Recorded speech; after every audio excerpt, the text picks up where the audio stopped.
반갑습니다. 토요일엔 맛있는 도쿄여행 토요일의 도쿄입니다.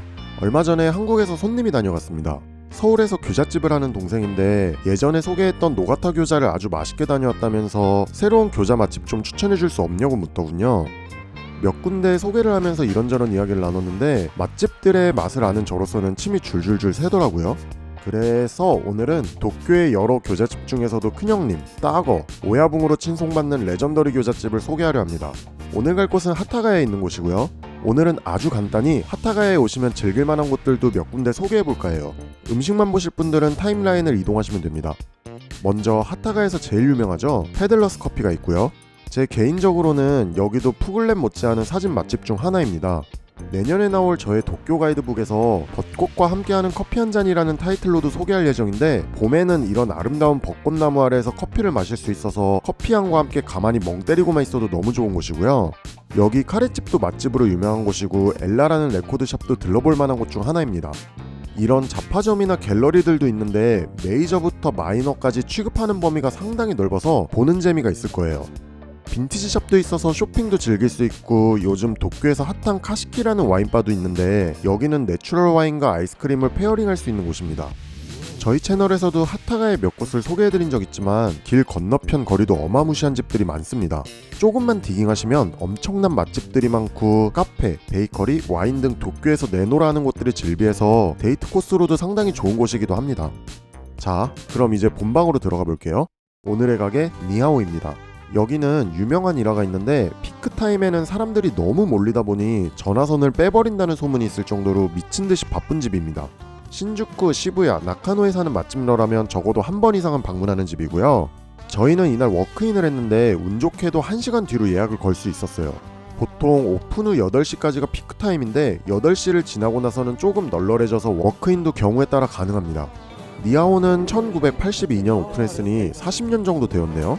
가끔 100년이 넘는 노포도 소개하다 보니 이제 40년, 50년은 노까지는 아니고 사람으로 치면 중년? 중포 정도의 느낌입니다. 니하오의 특징 중 하나, 오픈 키친입니다. 기름을 많이 쓰는 중식당에서는 흔치 않은 구조이고요. 그리고 교자 주문이 들어가면 그 자리에서 빚는 모습을 감상하실 수 있습니다. 이게 라이브 공연을 보는 것 같은 나름의 재미가 있더라고요. 먼저 야끼 교자, 군만두가 나왔고요. 일본의 군만두는 찐과 튀가 반반 섞인 거라는 거 이제는 많은 분들도 아실 거라고 생각해요. 만두가 야끼, 아게, 스이 이렇게 세 종류가 있는데 오늘은 다 먹어보려 합니다. 취향에 따라 선택하시면 되지만 두 분이서 오시면 또 언제 먹을 수 있을지 모르기에 세 종류 전부 드시기를 추천하고요. 제 개취로는 야끼, 스이, 아게 순으로 좋았습니다. 니하오의 교자는 흔히 알고 계신 일본의 교자와는 다른 모습일 거예요. 만두피가 얇고 안은 간고기에서 흘러나오는 육즙이 가득 차 있는 모습과는 대척점에 있는 교자입니다. 먼저 피가 상당히 두껍고 쫄깃합니다. 24시간 숙성해서 쫄깃함이 극에 달한 만두피를 사용하는데 군만두의 경우는 두꺼운 피 때문인지 다른 집과 조리 방법도 조금 다르더라고요.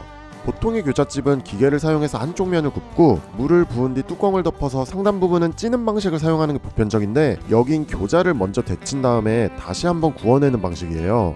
일반적인 군만두를 만드는 방식과 다르다 보니 피가 두꺼워서 그런 방법을 쓰는 건 아닐까 생각했습니다.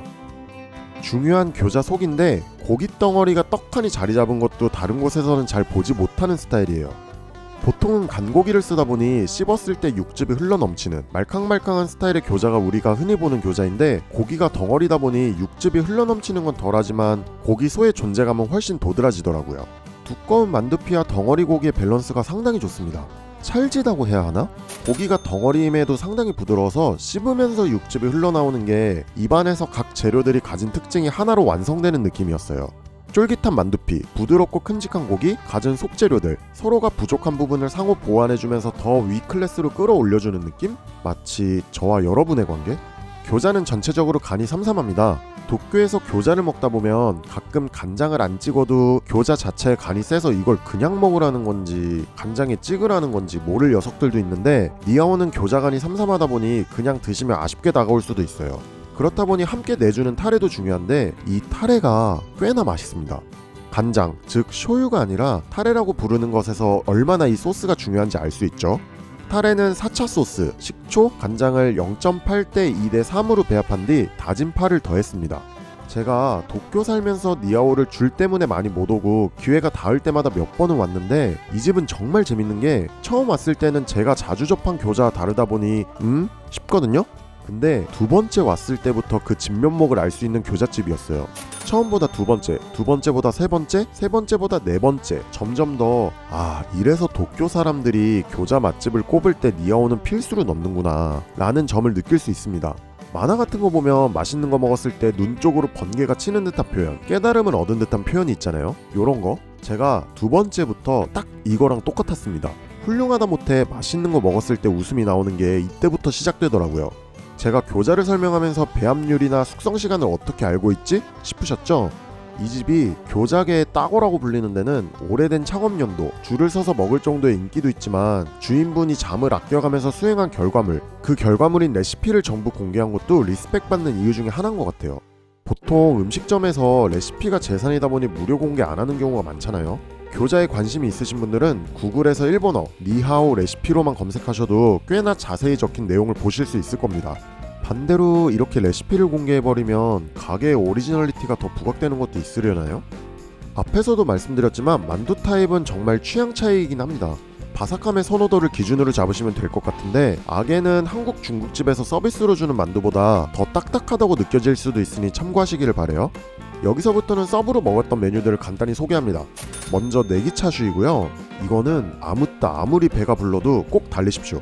만두소에 쓰인 덩어리 고기가 엄청 부드럽다고 말씀드렸는데 그 부드러운 고기를 큼지막하게 옮겨놓은 느낌입니다. 파의 향긋함도 너무 좋고요. 정말 맛있습니다. 안 드시면 한국 돌아가셔서 땅을 치며 후회할 메뉴예요.